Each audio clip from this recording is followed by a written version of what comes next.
Guys ಎಲ್ಲರಿಗೂ ನಮಸ್ಕಾರಗಳು. Welcome back to Kiran ಇನ್ಸೈಡ್ಗೆ ಸ್ವಾಗತ. ಎಲ್ಲರಿಗೂ ಗೊತ್ತಿರೋ ಹಾಗೆ ಇಂಡಿಯಾ ನೆಕ್ಸ್ಟ್ ಶ್ರೀಲಂಕಾ ವಿರುದ್ಧ 2 ಮ್ಯಾಚಸ್ ನ ಟೆಸ್ಟ್ ಸೀರೀಸ್ ಆಡ್ತಾ ಇರೋದು. ಆ ಸೀರೀಸ್ ಗೆ ಇಂಡಿಯಾದ ಸ್ಕ್ವಾಡ್ ಅನೌನ್ಸ್ ಆಗಿದೆ. ಹೌದು, ಈ ಸ್ಕ್ವಾಡ್ ಅನೌನ್ಸ್ ಆಗೋಕ್ಕೂ ಮುಂಚೆ ಏನಿದ್ದಿದ್ದು ಅಂದ್ರೆ ಟೀಮ್ ಇಂಡಿಯಾದಲ್ಲಿ ಗೊಂದಲ ಅನ್ನೋದಿತ್ತು. ಯಾಕಂದ್ರೆ ಕೆಲವು ಪ್ಲೇಯರ್ಸ್ ಎಲ್ಲ ಇಂಜುರಿ ಆಗಿದ್ರಲ್ವಾ. ಇವಾಗ ಅದನ್ನೆಲ್ಲ ಗಮನದಲ್ಲಿ ಇಟ್ಕೊಂಡು ಲಿಸ್ಟ್ ನ ಮಾಡಿದ್ರೆ ಸ್ಕ್ವಾಡ್ ಅನೌನ್ಸ್ ಮಾಡಿದ್ದಾರೆ. ಯಾವ ತರ ಇದೆ ಅಂತ ನೋಡೋಣ. ನೋಡಿ, ಶುಭ್ಮನ್ ಗಿಲ್ ಕ್ಯಾಪ್ಟನ್ಸಿ ಜೊತೆ ಹೋಗ್ತಾ ಇರೋದು. ಇದ್ರಲ್ಲಿ ಆಲ್ಮೋಸ್ಟ್ ಅಲ್ಲೆಲ್ಲ ನೋನ್ ನೇಮ್ಸ್ ಅಂತ ಹೇಳ್ಬೋದು. ಅನ್ನೋನ್ ನೇಮ್ ಒಂದಿದೆ, ಅದೊಂಥರ ಸರ್ಪ್ರೈಸ್ ಅಂತ ಹೇಳ್ಬೋದು. ಅದ್ಯಾರಂತ ನೋಡೋಣ, ಮುಂದೆ ಹೇಳ್ತೀನಿ. ಶುಭ್ಮನ್ ಗಿಲ್, KL ರಾಹುಲ್, SSB ಜೈಸ್ವಾಲ್, ಸಾಯಿ ಸುದರ್ಶನ್, ದೇವದತ್ ಪಡಿಕಲ್, ರಿಷಬ್ ಪಂತ್, ಧ್ರುವ್ ಜುರಲ್ ಎಲ್ಲರಿಗೂ ಗೊತ್ತಿರೋದು ಇದೆಲ್ಲ ನೋನ್ ನೇಮ್ಸ್. ಇದ್ರ ಬಗ್ಗೆ ಏನು ಹೇಳ್ಬೇಕಾಗಿಲ್ಲ. ಆಲ್ರೆಡಿ ಇಂಡಿಯಾ ಟೀಮ್ ಕೂಡ ಆಡಿದಾರಲ್ವಾ, ಆದ್ರಿಂದ ಇವ್ರು ಇದ್ದೇ ಇರ್ತಾರೆ ಟೀಮ್ ಅಲ್ಲಿ. ಮತ್ತೆ ಆಲ್ರೌಂಡರ್ ಕ್ಯಾಟಗರಿ ರವೀಂದ್ರ ಜಡೇಜಾ ನೋಡಿ, ಕಂಬ್ಯಾಕ್ ಮಾಡಿರೋದು ರವೀಂದ್ರ ಜಡೇಜಾ. ಇದೊಂಥರ ಖುಷಿ ವಿಚಾರ ಅಂತ ಹೇಳ್ಬೋದು. ಇವ್ರನ್ನ ನೋಡಿ, ODI ಸೈಡ್ ಲೈನ್ ಮಾಡ್ಬಿಟ್ಟಿದ್ರು, T20 ಸೈಡ್ ಲೈನ್ ಮಾಡಬೇಕಿರೋದು. ಮತ್ತೆ ಇವಾಗ ಟೆಸ್ಟ್ ಅಂತ ಬಂದಾಗ ಟೆಸ್ಟ್ ಅಲ್ಲೂ ಸೈಡ್ ಲೈನ್ ಮಾಡಿದ್ರು. ಬಟ್ ಇವಾಗ ಕಂಬ್ಯಾಕ್ ಮಾಡಿದ್ರು ಅಂತ ಹೇಳ್ಬೋದು ರವೀಂದ್ರ ಜಡೇಜಾ. ಮನೋಜ್ ಸುತಾರ್ ಇವ್ರನ್ನ ಅಷ್ಟೇ ಅಫ್ಘಾನಿಸ್ತಾನ ವಿರುದ್ಧ ಮ್ಯಾಚಸ್ ನ ಕೂಡ ಆಡಿಸ್ಬಿಟ್ಟು ಡೆಬ್ಯೂ ಕೂಡ ಮಾಡ್ಬಿಟ್ಟು ವಿಕೆಟ್ಸ್ ನ ತಗೊಂಡ್ರು. ಆದ್ರಿಂದ ಅವ್ರು ಇದ್ದೇ ಇರ್ತಾರೆ. ಇದು ನೋಡಿ, ಇವಾಗ ಹೇಳ್ತೀನಲ್ವಾ, ಇದು ಒಂಥರ ಸರ್ಪ್ರೈಸ್ ಅಂತ ಹೇಳ್ಬೋದು. ಸರಾನ್ ಜೈನ್ ಇದೊಂದೇ ಅನ್ನೋನ್ ನೇಮ್, ಇದೊಂಥರ ಸರ್ಪ್ರೈಸ್ ಅಂತ ಹೇಳ್ಬೋದು. ಇವ್ರ ಬಗ್ಗೆ ಕೆಲವ್ರಿಗೆಲ್ಲ ಗೊತ್ತಿರಲ್ಲ. ಅವ್ರ ಬಗ್ಗೆ ಡೀಟೇಲ್ ಆಗಿ ಹೇಳ್ತೀನಿ, ಅದು ಕೊನೆಯಲ್ಲಿ ಹೇಳ್ತೀನಿ. ಅದಕ್ಕೆ ಮುಂಚಿನ ಕೆಲವು ಪ್ಲೇಯರ್ಸ್ ಇದಾರಲ್ಲ, ಅವ್ರ ಲಿಸ್ಟ್ ನ ನೋಡ್ಬಿಡೋಣ. ಕುಲ್ದೀಪ್ ಯಾದವ್, ಮೊಹಮ್ಮದ್ ಸಿರಾಜ್, ಪ್ರಸಿದ್ಧ ಕೃಷ್ಣ, ಗುರ್ನೂರ್ ಬ್ರಾ, ಜಸ್ಪ್ರೀತ್ ಬುಮ್ರಾ. ಇವಾಗ ಸ್ಟಾರ್ ಮಾರ್ಕ್ ಕಾಣಿಸ್ತಾ ಇದೆ ಅಲ್ವಾ. ಸ್ಟಾರ್ ಮಾರ್ಕ್ ಯಾರ್ಯಾರಿಗಿರೋದು ಅಂದ್ರೆ ಇವರು ಸಾಯಿ ಸುದರ್ಶನ್ ಮತ್ತೆ ಜಸ್ಪ್ರೀತ್ ಬುಮ್ರಾ. ಆ ಸ್ಟಾರ್ ಮಾರ್ಕ್ ಏನಂದ್ರೆ ಸಬ್ಜೆಕ್ಟ್ ಟು ಫಿಟ್ನೆಸ್. ಇನ್ನು ಅವರು ಫಿಟ್ ಆಗಿಲ್ಲ, ಗೇಮ್ ನ ಆಡೋಕೆ ಇನ್ನು ಫಿಟ್ನೆಸ್ ಅನ್ನೋದು ಕ್ಲಿಯರ್ ಮಾಡಿಲ್ಲ. ಒಂದ್ ವೇಳೆ ಆ ಸೀರೀಸ್ ನ ಸ್ಟಾರ್ಟ್ ಆಗೋಕ್ಕೂ ಮುಂಚೆ ಏನಾದ್ರು ಕ್ಲಿಯರ್ ಮಾಡಿದ್ರೆ, ಫಿಟ್ನೆಸ್ ಅನ್ನೋದು ಕ್ಲಿಯರ್ ಮಾಡಿ ಸರ್ಟಿಫಿಕೇಟ್ ನ ತಗಂದ್ರೆ ಅವಾಗ ಇವ್ರು ಆಡ್ಬೋದು.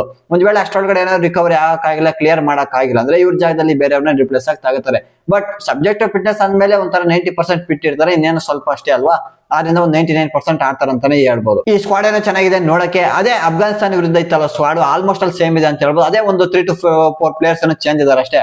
ಅದನ್ನ ಬಿಟ್ರೆ ಇನ್ನೆಲ್ಲ ಆಲ್ಮೋಸ್ಟ್ ಅಲ್ಲಿ ಸೇಮ್ ಅಂತಾನೆ ಹೇಳ್ಬೋದು. ಇವಾಗ ಸಾರನ್ಸ್ ಜೈನ್ ಅವ್ರ ಬಗ್ಗೆ ಡಿಸ್ಕಷನ್ ಮಾಡೋಣ. ಇಂಡಿಯನ್ ಟೀಮ್ ಏನ್ ಸೆಲೆಕ್ಟ್ ಮಾಡ್ತಾ ಮತ್ತೆ ಅವ್ರ ಸ್ಟ್ಯಾಟ್ಸ್ ಯಾವ ತರ ಇದೆ ಅಂತ. ಅವ್ರ ಏಜ್ ಕೇಳಿದ್ರೆ ನೀವು ಕಳ್ದೋಗ್ತೀರಾ.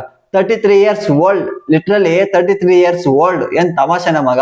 ನೋಡಿ, ಇವರು ಇಂಟರ್ನ್ಯಾಷನಲ್ ಕ್ರಿಕೆಟ್ ಬರಕ್ಕೆ 33 years ನ ತಗೊಂಡಿರೋದು, ವೆಯ್ಟ್ ಮಾಡಿರೋದು. ಸಖತ್ ಕಷ್ಟ ಮಗ. ನೋಡಿ, ಈ ಏಜ್ ಅಲ್ಲಿ ಬರ್ತಾರಂತ ಅವ್ರು ಕೂಡ ಅನ್ಕೊಂಡಿರಲ್ಲ. 33 years ಆದ್ಮೇಲೆ ನಂಗೆ ಚಾನ್ಸ್ ಸಿಗುತ್ತೆ ಇಂಟರ್ನ್ಯಾಷನಲ್ ಕ್ರಿಕೆಟ್ ಆಡಕ್ಕೆ, ಇಂಡಿಯಾಗೆ ರೆಪ್ರೆಸೆಂಟ್ ಮಾಡಕ್ಕಂತ ಅವ್ರು ಕೂಡ ಅನ್ಕೊಂಡಿರಲ್ಲ. ಆತರ ಮೂವ್ ಆಗಿರೋದು. ಇವ್ರ ರೋಲ್ ಏನ್ ಗೊತ್ತಾ, ಆಫ್ ಸ್ಪಿನ್ನರ್, ಬೌಲಿಂಗ್ ಆಲ್ರೌಂಡರ್. ಇವ್ರದ್ ಮೋರಪ್ಪೆ ಆಫ್ ಸ್ಪಿನ್ನರ್ ಅಂತ ಹೇಳ್ಬೋದು. ಬ್ಯಾಟಿಂಗ್ ಆಡ್ತಾರೆ ಇಲ್ಲ ಅಂತಲ್ಲ, ಬಟ್ ಇವ್ರ ಮೋರಪ್ಪೆ ಬೌಲರ್. ಇವರು ಮಧ್ಯಪ್ರದೇಶ ರೆಪ್ರೆಸೆಂಟ್ ಮಾಡೋದು. ಅವರು ಇವ್ರು ಮಧ್ಯಪ್ರದೇಶನವ್ರು ಅಲ್ವಾ. ಆದ್ರಿಂದ ರಣಜಿ ಟ್ರೋಫಿ ಇದೆಲ್ಲ ಆಡಿದಾಗ ಮಧ್ಯಪ್ರದೇಶಕ್ಕೆ ರೆಪ್ರೆಸೆಂಟ್ ಮಾಡ್ತಾರೆ. ಇವಾಗ ಇವ್ರ ಮೇನ್ ಸೆಲೆಕ್ಟ್ ಮಾಡಕ್ ಕಾರಣ ಏನು ಅಂತ ನೋಡೋಣ. ಅವ್ರ ಸ್ಟ್ಯಾಟ್ಸ್ ನೋಡೋಣ ಯಾವ ತರ ಇದೆ ಅಂತ. ರಣಜಿ ಟ್ರೋಫಿ ಅಂತ ಬಂದಾಗ ಟೋಟಲ್ ಆಡಿರೋದು ಇವ್ರು ಬಂದು 54 ಮ್ಯಾಚಸ್. 54 ಮ್ಯಾಚಸ್ ಅಲ್ಲಿ ಎಷ್ಟು ರನ್ಸ್ ನ ಸ್ಕೋರ್ ಮಾಡಿದಾರೆ ಗೊತ್ತಾ? 2223 ರನ್ಸ್. ಪರವಾಗಿಲ್ಲ ಮಗ, ಸಾಕಾದಾಗ ನಡೆದರೆ ಒಳ್ಳೆ ರನ್ಸ್ ನ ಕಲೆ ಹಾಕಿದಾರೆ ಅಂತ ಹೇಳ್ಬೋದು. ಹೌದು, ಆಲ್ರೌಂಡರ್ ಕಡೆಯಿಂದ ಈ ತರ ಪರ್ಫಾರ್ಮೆನ್ಸ್ ಬಂದಿದೆ ಅಂದ್ರೆ ಮೆಚ್ಕೊಳ್ಳೇಬೇಕು. ಒಳ್ಳೆ ಪರ್ಫಾರ್ಮೆನ್ಸ್ ಅಂತಾನೆ ಹೇಳ್ಬೋದು. ಆವರೇಜ್ ನೋಡಿ 31 ಇರೋದು. ಆಲ್ರೌಂಡರ್ ಬಂದು 31 ಆವರೇಜ್ ಇದೆ ಅಂದ್ರೆ ಅದು ಗ್ರೇಟ್. ಅದೇ ಕೆಲವು ಪ್ಲೇಯರ್ಸ್ ಮೇನ್ ಬ್ಯಾಟ್ಸ್ಮನ್ ಇರಲ್ಲ 31 ಆವರೇಜ್. ಇವರು ಆಲ್ರೌಂಡರ್ ಆಗಿ ಸಹ 31 ಆವರೇಜ್ ಇಟ್ಕೊಂಡಿದಾರಲ್ಲ, ಅದಕ್ಕೆ ಮೆಚ್ಕೊಳ್ಳೇಬೇಕು. ಇವರು ಸೆಂಚುರೀಸ್ ಅಂತ ಬಂದಾಗ 2 ಸೆಂಚುರಿನ ಸ್ಕೋರ್ ಮಾಡಿದ್ದಾರೆ, ಮತ್ತೆ 14 ಹಾಫ್ ಸೆಂಚುರಿನ ಸ್ಕೋರ್ ಮಾಡಿರೋದು. ಹೈಯೆಸ್ಟ್ ಸ್ಕೋರ್ ಅಂತ ನೋಡಿದಾಗ 103 ರನ್ಸ್ ನ ಸ್ಕೋರ್ ಮಾಡೋದು. ವಿಕೆಟ್ಸ್, ಇವರು ವಿಕೆಟ್ಸ್ ತಗೊಂಡಿರೋದು ಎಷ್ಟು ಗೊತ್ತಾ? 188 ವಿಕೆಟ್ಸ್ ನ ತಗೊಂಡಿರೋದು. ನೋಡಿ, ರನ್ಸ್ ಅಲ್ಲೂ 2223 ರನ್ಸ್ ನ ಸ್ಕೋರ್ ಮಾಡಿ 188 ನ ವಿಕೆಟ್ಸ್ ತಗೊಂಡಿರೋದು. ಇದು ಒಳ್ಳೆ ಆಲ್ರೌಂಡರ್ ಪರ್ಫಾರ್ಮೆನ್ಸ್ ನ ಕೊಟ್ಟಿರೋದು. ಬೆಸ್ಟ್ ಬೌಲಿಂಗ್ ಅಂತ ನೋಡಿದಾಗ 6 ವಿಕೆಟ್ ನ ತಗೊಂಡಿದ್ದಾರೆ, 75 ರನ್ಸ್ ನ ಕೊಟ್ಟಿದ್ದಾರೆ. ಅದು ಇವ್ರದ್ದು ಬೆಸ್ಟ್ ಸ್ಪೆಲ್.